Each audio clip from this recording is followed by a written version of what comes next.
Hello, I am the Fae Fox Kitsune Kieran, and this is Archetype Analysis. In this series, we will go over the many archetypes of Pathfinder 2nd Edition, discuss the feats available to each one, and at the end of each, discuss reasons why you might take the archetype. Today, we are going over the Acrobat archetype, which, in a self-explanatory way, makes you good at acrobatics, but exactly what that means is a little bit more complicated, and we'll get into that later on. In order to take the Acrobat dedication feat, you must be at least level 2 and trained in acrobatics. The dedication feat provides you with a few things. At first, at level 2, it gives you expert proficiency in acrobatics.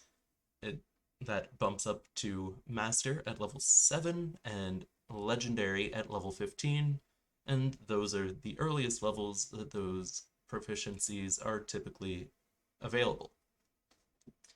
In addition, once you take the dedication, if you critically succeed on your check to tumble through an enemy, you no longer treat that enemy's spaces as difficult terrain for that tumble through movement, which can allow you to move farther. At level 4, you can take the Contortionist feat. This feat is basically the quick squeeze skill feat, but it's a little bit better. Whereas the quick squeeze skill feat allows you to squeeze faster at 5 feet per round instead of 5 feet per minute, and bumps that up to your speed at legendary acrobatics proficiency. This lets you squeeze at your speed as soon as you gain master proficiency, which you gain automatically at level 7 from the acrobat dedication feat.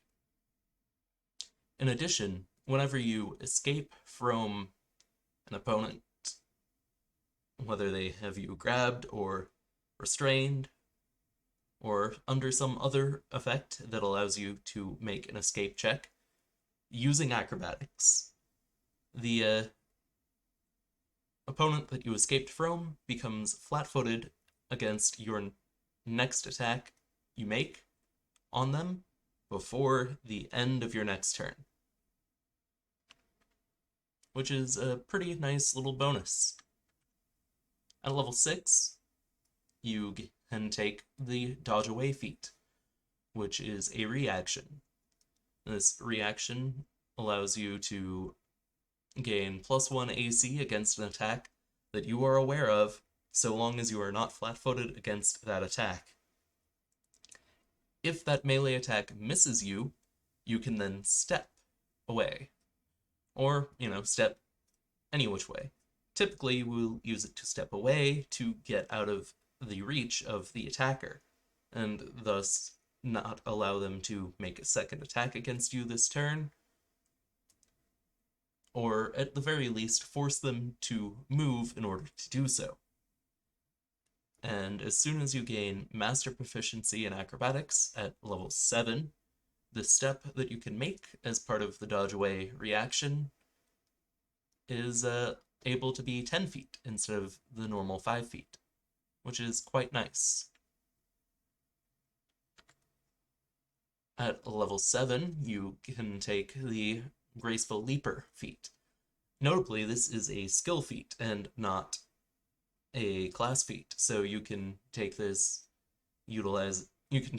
with your skill feat as opposed to one of your class feats or your free archetype feat if you're playing with free archetype, which is quite nice. And what this feat allows you to do is it allows you to jump using acrobatics instead of athletics.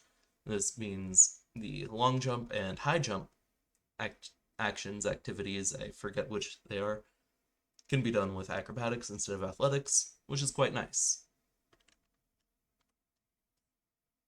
At level 8, you can take the Tumbling Strike feat, which gives you an action that you can take while you are adjacent to an enemy, and that action is basically tumble through with a strike on top of it. And exactly what it is that you roll acrobatics if against the creature's reflex DC. If you roll a success, then you can move to the opposite side of them and strike them. You can move up to your speed, and you do not treat their spaces as difficult terrain for this, notably. On a critical success, the target is flat-footed to the strike, which is quite nice. On a failure, you do not get to move, but you can still make a strike. And on a critical failure, you don't get to do anything, but you don't have any downsides. You just don't get to do anything with this action. Which, yes, that's a downside, but it is significantly less of a downside than dropping your weapon or falling prone, which some actions would have you do on a critical failure. And the last feat available for this archetype is Tumbling Opportunist. It is available at level 10.